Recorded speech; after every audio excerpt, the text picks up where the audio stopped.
حالم از قلم نمرہ احمد۔ اگلی صبح جب کوالالمپور کی بلند و بالا عمارتیں دھوپ میں سینہ تانے کھڑی تھیں اور نمی سے بوجھل فضا نے ماحول میں حبس پیدا کر رکھا تھا، شہر کے ایک مفلوق الحال علاقے میں فلیٹ بلڈنگ کی بیلکنی میں رسیوں پر کپڑے سوکھتے دکھائی دے رہے تھے۔ اتوار کے باعث شاید ساری عمارت کی عورتوں نے واشنگ مشین لگا رکھی تھی۔ ایسے میں تالیہ بنت مراد ایک فلیٹ بلڈنگ کی گندی میلی سیڑھیاں چڑھ رہی تھی۔ وہ مالے طرز کا حجاب پہنے ہوئے تھی، اسکرٹ اور لمبی قمیض جیسا لباس، اور اس کے اوپر کس کے لیا گیا اسکارف جس پر مزید ایک دوپٹہ اور پھیلا رکھا تھا۔ آنکھوں پہ نظر کا چشمہ لگا تھا اور وہ پہلے سے مختلف نظر آ رہی تھی۔ تیسری منزل کے ایک دروازے کے سامنے وہ رکی اور بیل بجائی۔ آ رہی ہوں، ایک عورت کی آواز سنائی دی، جیسے وہ تکلیف میں آہستہ آہستہ چلتی دروازے تک آ رہی ہو۔ پھر دروازہ کھل گیا اور ایک ادھیڑ عمر عورت نظر آئی، جس کا چہرہ کریلے کے خول کی مانند جھریوں زدہ تھا اور سفید سرمئی بال چوٹی میں گندھے تھے۔ نظر کے موٹے چشمے سے اس نے سامنے کھڑی لڑکی کے چہرے کو دیکھا تو کھل اٹھا چہرہ۔ تالیہ، آؤ، بڑے عرصے بعد آئی، آ جاؤ۔ انہوں نے خوشی سے اسے راستہ دیا۔ وہ سلام کر کے سر جھکائے اندر داخل ہوئی۔ وہ تنگ و تاریک سا فلیٹ تھا۔ سامنے ایک لاؤنج نما چھوٹا سا کمرہ تھا جس میں صوفے رکھے تھے۔ خاتون گھٹنوں کے درد کے باعث ٹیڑھی سیدھی چلتی آگے آئیں، صوفوں سے کپڑا ہٹایا اور بیٹھنے کو جگہ بنائی۔ آؤ بیٹھو، آج مشین لگا رکھی تھی تو سارا گھر کپڑوں سے بھرا پڑا ہے، حالانکہ ایک میرے کتنے کپڑے ہوتے ہیں۔ تم بیٹھو، میں شربت لاتی ہوں۔ Okay Mrs Maria. وہ مسکرا کر بیٹھ گئی۔ وہ گئی تو اس کے چہرے کی مسکراہٹ غائب ہوئی اور اس پر خفگی نظر آنے لگی، جسے اس نے پھر سے مصنوعی مسکراہٹ کے پردے میں چھپا لیا۔ کچھ دیر بعد وہ اس کے سامنے شربت کی ٹرے رکھ رہی تھیں۔ اتنا اچھا لگتا ہے تمہیں یوں دیکھ کر، ابھی تو اسکول میں پڑھا رہی ہو؟ جی، وہ مسکرا کے بولی، دینیات اور میتھ پڑھاتی ہوں۔ وہ نظریں جھکا کر شرافت سے بولی تھی۔ شوہر، بچے سب ٹھیک ہیں؟ جی، بچے اسکول گئے ہوئے تھے تو میں وقت نکال کر آ گئی۔ اس کام آرٹ کی مسکراہٹ ویسی ہی سادہ تھی۔ کبھی ان کو بھی ساتھ لے آؤ مجھ سے ملوانے، صرف تصویریں دکھائی ہیں تم نے ابھی تک۔ انہوں نے شکوہ کیا، بس جب آپ سے ملتی ہوں تو اپنا آپ بھی بچہ لگنے لگتا ہے۔ آپ یتیم خانے کی متنظم تھیں اور 3 سال میرا وہاں خیال رکھا تھا آپ نے۔ آپ کے ساتھ بیٹھ کر پرانی باتیں یاد کرنے کا دل کرتا ہے مسز ماریہ۔ بات موڑ دی، خوش رہو، جیتی رہو۔ انہوں نے گہری سانس لی۔ جو بچے چھوڑ جاتے ہیں یتیم خانہ، وہ کبھی واپس نہیں آتے، مگر جس طرح تم واپس آ جاتی ہو، پیسے بھیجتی رہتی ہو، دل خوش رہتا ہے۔ شربت سے بھرا گلاس دونوں کے درمیان انچھوا رکھا تھا۔ تالیہ نے اس کی طرف ہاتھ نہیں بڑھایا، بس نظریں ان کے بیمار زدہ چہرے پر جمائے رکھیں۔ مسز ماریہ، آپ کو کبھی علم نہیں ہو سکا کہ مجھے وہاں کون چھوڑ گیا تھا؟ یہ معمہ میں کبھی حل نہیں کر سکی۔ رات کو چرچ بند ہوتا تھا، صبح جو پہلا بندہ ادھر گیا اس کو تم وہیں ملی تھیں۔ مجھے وہ سب یاد ہے۔ وہ اتوار کا دن تھا، آپ عبادت کے لیے جلدی آ گئی تھیں اور مجھے روک کر پوچھا تھا آپ نے۔ ہاں، میں پھر تمہیں یتیم خانے لے آئی، وہیں پولیس بھی بلائی، مگر کوئی بھی تمہارے ماں باپ کو نہیں ڈھونڈ سکا۔ تمہارے کپڑے عجیب تھے، پھٹے پرانے، میلے کچیلے۔ تمہیں میں نے نئے کپڑے دیے تھے، تمہیں تیار کیا، اور وہ یاد کر کے ذرا پرجوش سی بولی کہ تالیہ ایک دم بولی، مجھے میرے ماں باپ مل گئے ہیں مسز ماریہ۔ مسز ماریہ رکیں، منہ کھل گیا۔ بے یقینی سے تالیہ کو دیکھا، جس کی اینک کے پیچھے چھپی آنکھوں میں موٹے موٹے آنسو تیر رہے تھے، اور وہ خوشی سے بتا رہی تھی، ایک ویب سائٹ گمشدہ بچوں کو ان کے ماں باپ سے ملاتی ہے۔ میں نے اپنے بچپن کی تصاویر ڈالیں تو ایک جوڑے نے مجھ سے رابطہ کیا۔ وہ مالے میں ہیں مگر امریکہ میں رہتے ہیں۔ میں نے ان کو اپنی DNA رپورٹ بھیجی تو وہ میچ کر گئی۔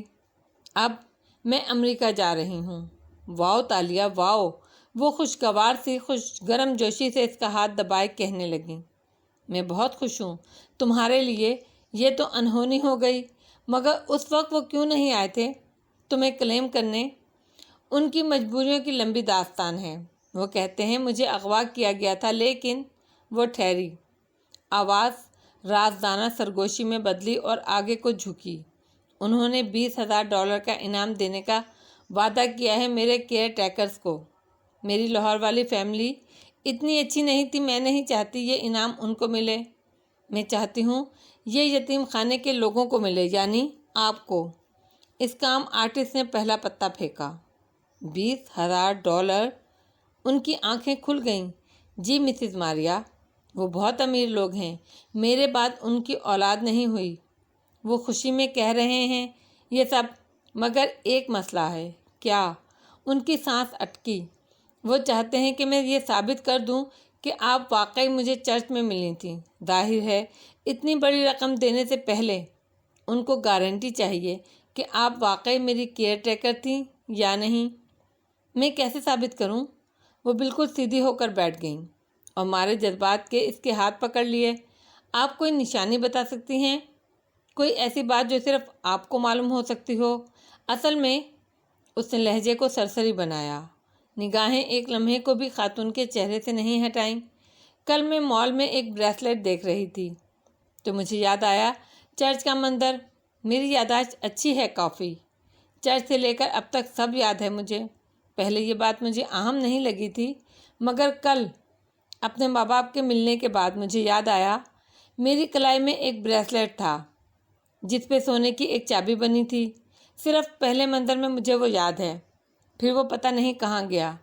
مگر آپ اس کے بارے میں کچھ بتا دیں تو۔ وہ بنا پلک جھپکے مسز ماریا کو دیکھ رہی تھی، جن کا چہرہ ایک دم پھیکا پڑا تھا۔ وہ چپ ہو گئیں۔ چلیں، اگر آپ کو نہیں یاد تو کوئی بات نہیں، میں اپنے والدین کو یتیم خانے والے قاسم صاحب کا نام دے دیتی ہوں تاکہ… وہ اٹھنے لگی تو انہوں نے جلدی سے اس کا ہاتھ تھاما۔ نہیں، قاسم نے کیا کیا ہے تمہارے لیے؟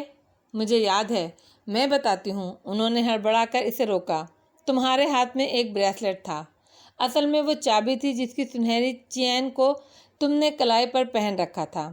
میں نے وہ تمہارے ہاتھ سے اتاری تو وہ ایک دم ٹوٹ گئی۔ مجھے نہیں پتا تالیہ یہ کیسے ہوا، مگر اس کے 2 ٹکڑے ہو گئے، سکہ الگ ہو گیا اور بریسلیٹ پہ ڈلی سی رہ گئی۔ مجھے تمہاری نگہداشت کرنی تھی، تمہارے لیے یتیم خانے میں جگہ بنانی تھی۔ فنڈ نہیں تھے، میں کیا کرتی تالیہ؟ It's okay. تالیہ نے نرمی سے ان کے گھٹنوں پر ہاتھ رکھا۔ آپ نے وہ چرا لیا کیونکہ آپ کو پیسے چاہیے تھے، میں اس بات کو سمجھ سکتی ہوں۔ پھر اس نے سیل فون کی اسکرین سامنے کی۔ کیا وہ ایسا تھا؟ انہوں نے غور سے اسکرین کو دیکھا۔ ہاں، جہاں تک مجھے یاد پڑتا ہے کچھ ایسا ہی ڈیزائن تھا۔ اتنے سال ہو گئے، اب یادداشت جواب دینے لگی ہے۔ آئی ایم سوری، مگر میری مجبوری تھی۔ ان کی آنکھوں میں آنسو آ گئے۔ میرا ایک رشتہ دار سنار تھا، میں نے وہ اس کو بیچ دیا۔ وہ عجیب سی چیز تھی، مجھے اسے خوف آتا تھا، مگر اس کے جانے کے بعد تم چپ ہو گئیں۔ بالکل۔ تالیہ نے بے اختیار صوفے کی گدی مٹھی میں بھینچ لی۔ اس کا سانس اٹک گیا۔ اس کے بعد چپ ہوئی۔ مگر آپ لوگ تو کہتے تھے میں ہمیشہ سے چپ تھی۔ مجھے کچھ یاد نہیں تھا۔ نہیں، پہلے چند منٹ جب تک تمہارے ہاتھ میں بریسلیٹ تھا تم نے کچھ باتیں کی تھیں، وہ تمہارے ہاتھ میں چمکتی تھیں جیسے اس سے روشنی نکلتی ہو۔ میں نے اسے تمہاری کلائی سے اتارا تو وہ بجھ گیا اور چابی 2 ٹکڑے ہو گئی۔ مجھے اس سے خوف آیا تالیہ۔ میں نے کیا باتیں کی تھیں؟ اس نے روندھے گلے سے پوچھا۔ صحیح الفاظ یاد نہیں، اتنے سال بیت گئے۔ اب تو تالیہ، مگر اتنا یاد ہے تم نے کہا تھا گاؤں والے مصیبت میں ہیں، تم ان کے لیے مدد لینے آئی ہو ورنہ سب مر جائیں گے۔ تم نے کہا تھا تمہیں ان سب کو بچانا ہے۔ میں نے پوچھا یہ تمہارے ہاتھ میں کیا ہے تو تم نے کہا یہ میرے بابا نے مجھے دی ہے۔ میں نے تمہارا نام پوچھا تو تم نے کہا تالیہ بنت مراد۔ لیکن جب میں نے وہ بریسلیٹ اتارا تو تم خاموش ہو گئیں، جیسے تمہیں سب بھول گیا ہو۔ تالیہ کی آنکھوں میں آنسو چمکنے لگے، مگر اب کی بار وہ آنسو اصلی تھے اور کچھ اور مجھے یاد نہیں۔ کیا یہ کافی ہوگا تمہارے ماں باپ کو یقین دلانے کے لیے؟ وہ چونکی، پھر اپنی کور سٹوری یاد آئی تو زبردستی مسکرائی۔ میں ان کو بتا دوں گی، اب میں چلتی ہوں۔ وہ کھڑی ہو گئی۔ انعام کی رقم کب تک ملے گی؟ وہ بے قراری سے اس کے ساتھ کھڑی ہوئیں اور بدقت مسکرا کر وہ انہیں تسلی دینے لگی۔ رات اس پوش علاقے پہ اپنے پر پھیلائے اتری تو حالم کے اس اونچے عالیشان گھر کی بیرونی بتیاں جگمگاتی دکھائی دینے لگیں۔ لاؤنج میں البتہ اندھیرا تھا، صرف بڑی سی اسکرین پر چمک تھی جس کے سامنے وہ دونوں صوفے پر بیٹھی تھیں۔ داتن نے سیاہ کھلا لباس پہن رکھا تھا اور ٹانگوں کی کینچی بنا رکھی تھی۔ گود میں پاپ کارن کا پیالہ تھا جس سے وہ بھنے ہوئے تازہ خستے پاپ کارن نکال نکال کر منہ میں ڈال رہی تھی۔ نظریں اسکرین پر جمی تھیں جہاں ایک مالے گیم شو چل رہا تھا۔ ایک فیملی گھر جیتنے ہی والی تھی اور داتن کی سانس رک رک کر آ رہی تھی۔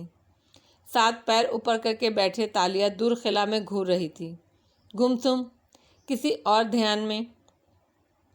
سیاہ بال ہیئر بینڈ لگا کر پیچھے کو کر رکھے تھے اور سفید شرٹ پہن رکھی تھی۔ انگلی بے مقصد سی صوفے کے ڈیزائن پر پھیر رہی تھی۔ آخری راؤنڈ، اف اللہ! داتن ذرا آگے ہوئی۔ وہ میری چابی تھی داتن، وہ میرے باپ نے بنائی تھی۔ داتن چونکی، گردن اس کی طرف پھیری۔ وہ اسی طرح صوفے کے ڈیزائن پر انگلی پھیرتی بے خود سی بول رہی تھی۔ سیاہ آنکھوں میں زمانے بھر کی اداسی تھی۔ میں آج مسز ماریا سے ملنے گئی تھی۔ الفاظ اس کے لبوں سے بہتے جا رہے تھے گویا مکئی کے دانے ہوں جو حدت ملنے پر چٹک رہے ہوں۔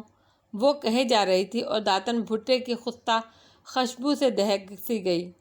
اس کے ماتھے پر بر پڑ گئے، آنکھوں میں غصہ ابھر آیا۔ اس نے تمہارا بریسلیٹ بیچ دیا؟ اف!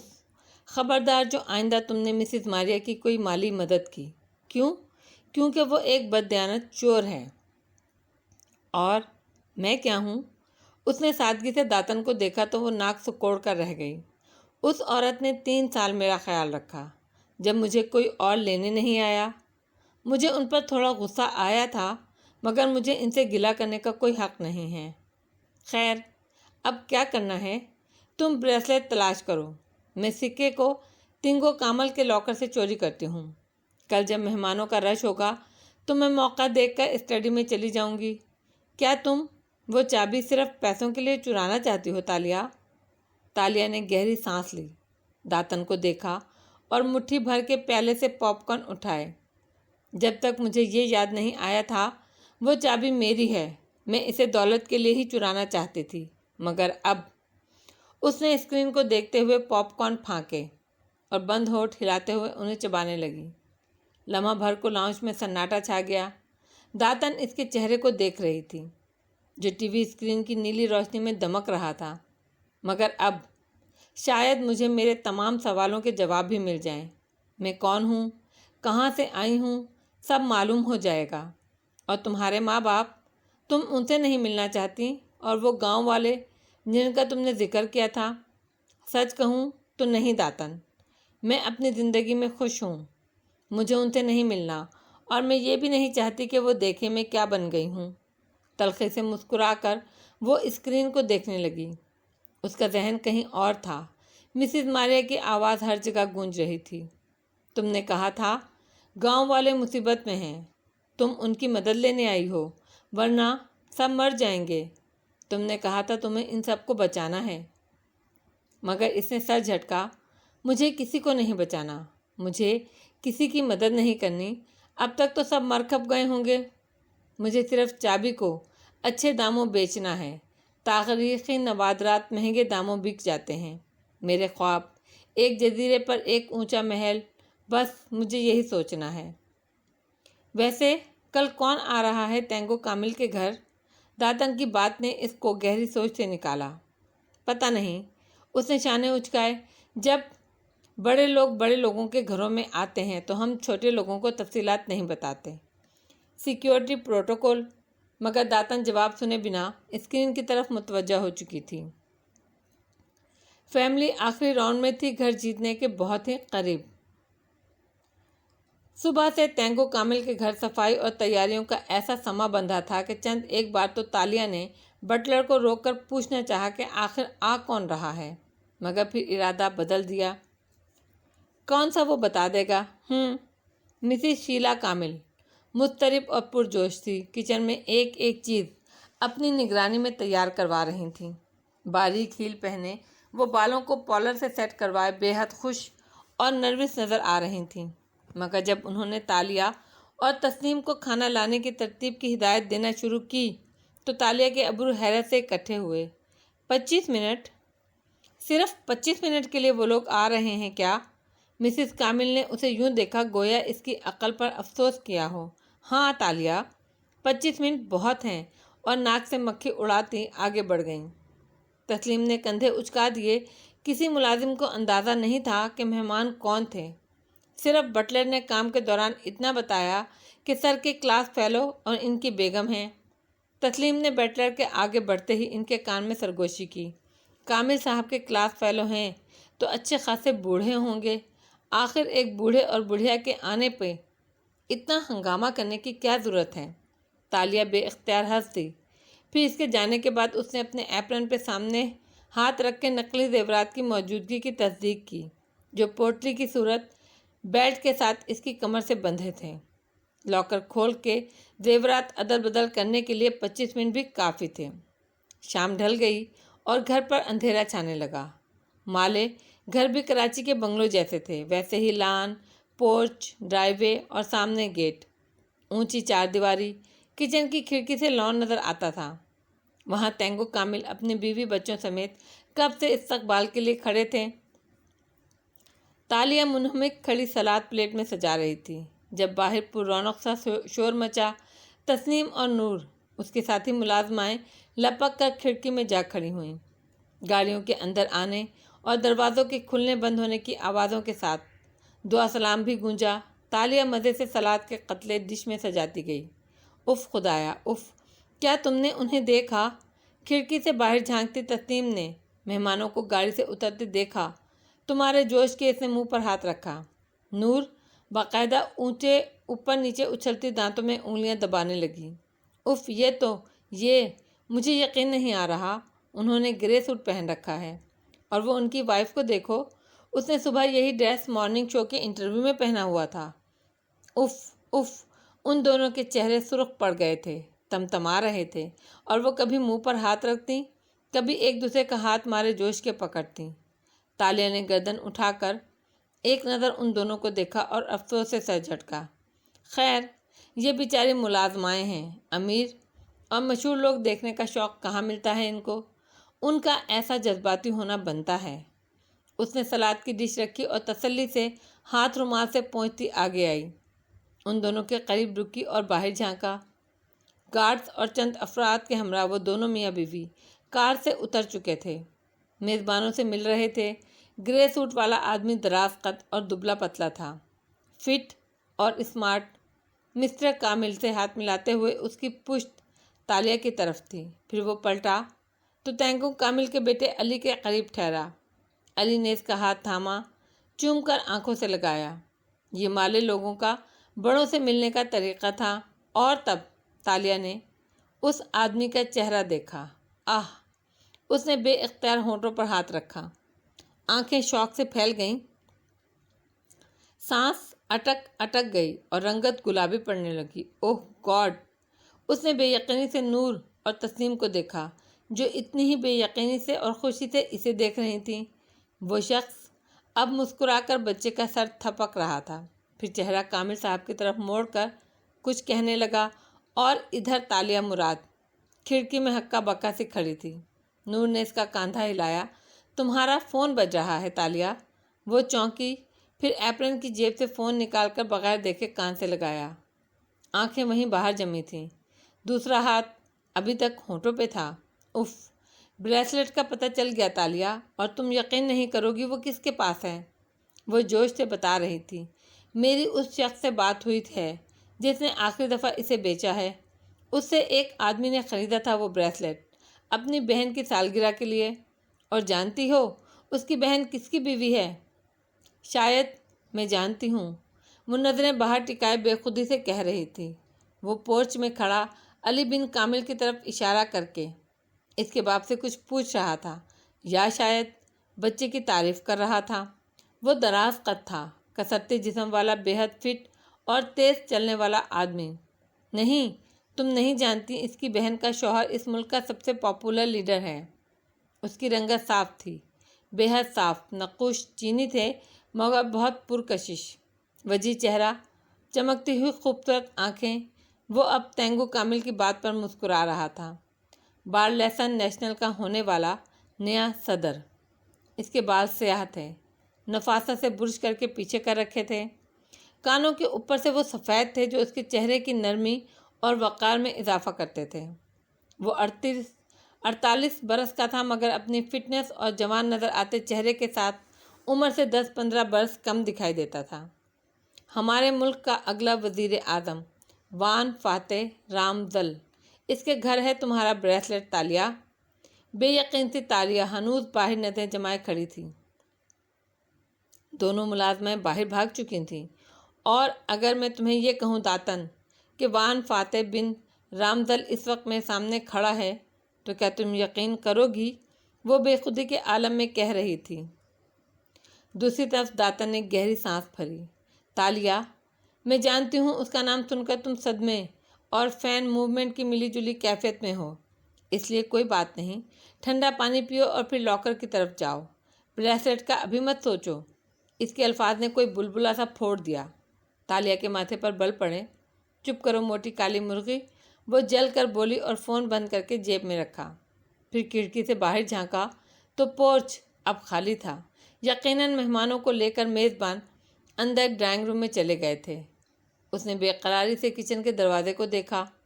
سب ملازم مہمانوں کے آگے پیچھے بھاگ چکے تھے۔ وہ جائے یا نہیں؟ انہوں نے اس گہرے سانس لے کر خود کو کمپوز کرتے ہوئے فین موومنٹ سے نکلنے کی کوشش کی، کندھے اچکائے اور سینے پر بازو لپیٹ کر وہیں کاؤنٹر سے ٹیک لگا کر کھڑی ہو گئیں۔ میں نہیں جاؤں گی، میں کوئی باقی لوگوں کی طرح فاتح رامزل کی اتنی بڑی فین نہیں ہوں جو اپنے ذاتی وقار اور خود اعتمادی کو پس پشت ڈال کر چھوٹے لوگوں کی طرح سیلیبریٹی کے آگے پیچھے بھاگتی پھروں۔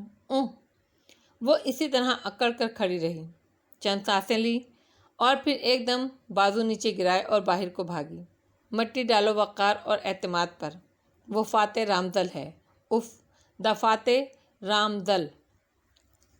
تیز دوڑتی وہ ڈرائنگ روم کے دروازے تک آئی تھی، چہرہ خوشی سے گلابی سا تمتمانے لگا۔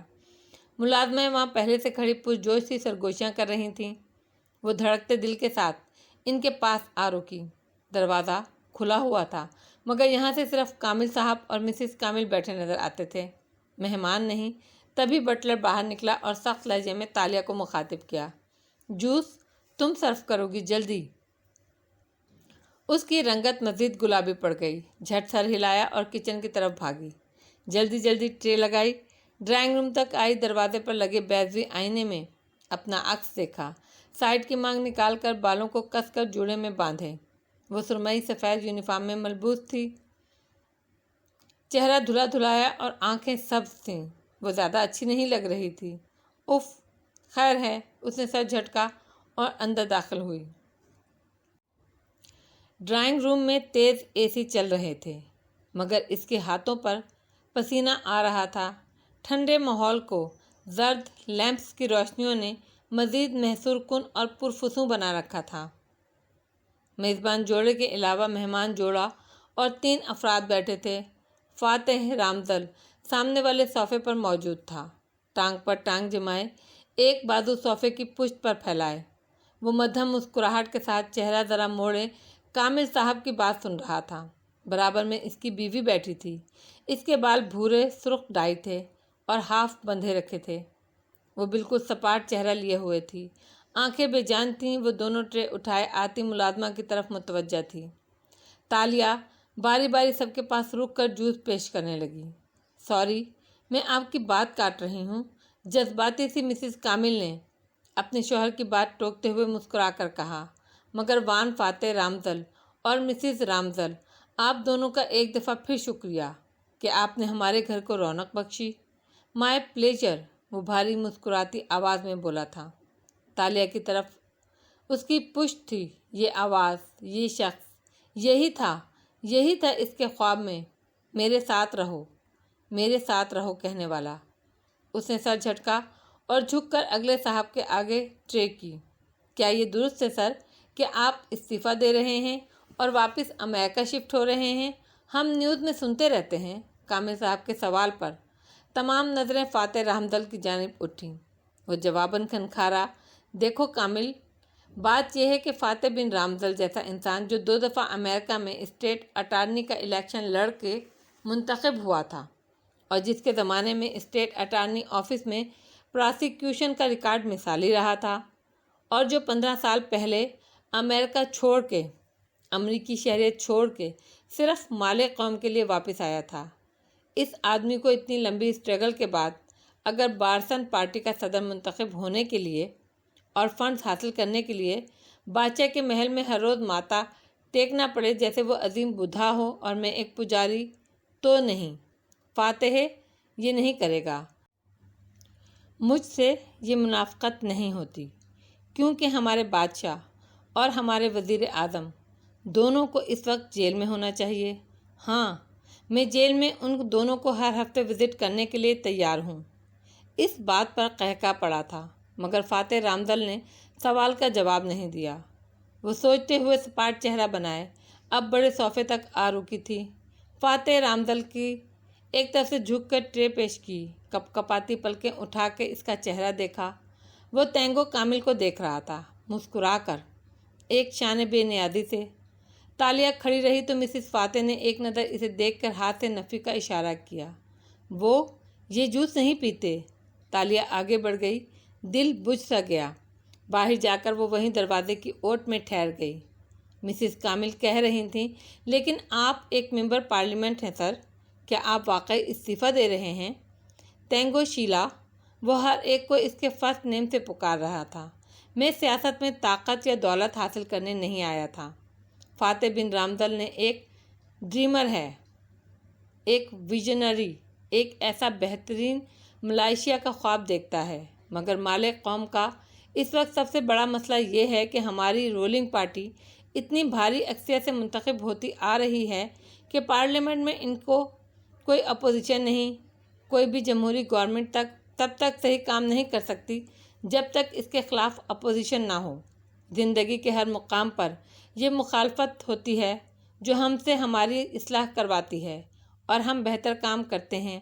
اگر بارسن پارٹی ایک اچھی اپوزیشن نہیں بننا چاہتی، اگر پارلیمنٹ خود کو مضبوط نہیں کرتی، تو اخلاقی طور پر پارٹی صدر بننے یا ممبر پارلیمنٹ رہنے کا کوئی جواز نہیں رہ جاتا۔ باہر کھڑی تالیہ مسکرا دی۔ اس نے پھر سے استعفے کا جواب نہیں دیا۔ سیاست دان! دفعتاً اس نے گھڑی دیکھی، 10 منٹ گزر چکے تھے، 15 منٹ رہتے تھے۔ ایک بے قرار نظر ڈرائنگ روم پر ڈال کر وہ چپکے سے وہاں سے کھسک آئی۔ اسٹڈی کی بتی اس نے نہیں جلائی، پینسل ٹارچ جلا کر آگے آئی، لاکر کے سامنے پنجوں کے بل بیٹھی۔ وہ لاکر پہ لگا گول چکر آہستہ آہستہ گھمانے لگی۔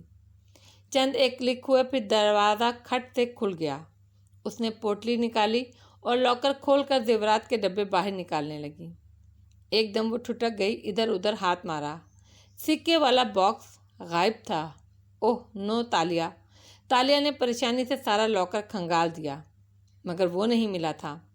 اس نے بے بسی بھرے غصے سے زیورات کو عدل بدل کیا، لاکر بند کیا، اصل زیورات یونیفارم میں چھپائے اور باہر نکل آئی۔ اب کہ اس نے نور اور تسنیم کو کھانا سرو کرنے دیا اور خود کان لگا کر دروازے کے پاس کھڑی ہو گئی۔ بٹلر نے گھورا بھی، مگر اس نے چہرے پہ مسکینیت طاری کر کے پلکیں دوبارہ جھپکائیں تو وہ ہنکارا بھر کر آگے بڑھ گیا۔ اندر گفتگو کا رخ ملائیشین پارلیمنٹ میں زیر بحث توہین رسالت بل کی طرف مڑ گیا تھا۔ فاتح رامدل کے ساتھ آئے افراد اس بارے میں اظہار خیال کر رہے تھے۔ میرا خیال ہے 3 سال کی بھاری جرمانے والی سزا کسی بھی دین کی توہین کرنے پر درست ہے۔ نہیں، میرا خیال ہے اس میں ترمیم ہونی چاہیے، اس کو سزائے موت میں تبدیل ہو جانا چاہیے تاکہ مثالیں سیٹ کی جا سکیں۔ مسٹر کامل اور دوسرے افراد باری باری اپنی رائے دے رہے تھے۔ تالیہ نے کان مزید زور سے دروازے کے ساتھ لگایا۔ اسے کافی دیر سے فاتح رامدل کی آواز نہیں سنائی دی تھی۔ آپ کا کیا خیال ہے سر؟ تالیہ نے پردے کی اوٹ سے جھانکا۔ وہ نگاہیں کامل صاحب پر جمائے مسکرایا تھا، پھر گہری سانس لی۔ میرا ایک دوست تھا اسکول میں، بدھست، اور مجھے بہت پسند تھا، مگر میرے والد کو وہ بہت برا لگتا تھا۔ ان کا خیال تھا وہ مجھے بگاڑ دے گا۔ وہ اس کی عزت نہیں کرتے تھے، باوجود اس کے کہ وہ اس سے کبھی نہیں ملے تھے۔ میں ہر روز ان سے بحث کرتا تھا کہ میں اس کی دوستی سے نہیں بگڑوں گا، مگر کوئی فائدہ نہیں ہوتا تھا۔ وہ کہہ رہا تھا اپنی ٹھنڈی، بھاری اور پرسکون آواز میں، اور سب سن رہے تھے۔ پھر ایک دن مجھے احساس ہوا میرے والد صاحب اسے جانتے ہی نہیں ہیں تو وہ اس کی عزت کیسے کریں گے۔ تب میں نے ان کو اپنے دوست کی خوبیوں کے بارے میں بتانا شروع کیا۔ تینگو کامل، میں نے ان کو بتایا کہ انسان ایک مکمل پیکج ہوتا ہے، اس میں خوبیاں بھی ہوتی ہیں، خامیاں بھی۔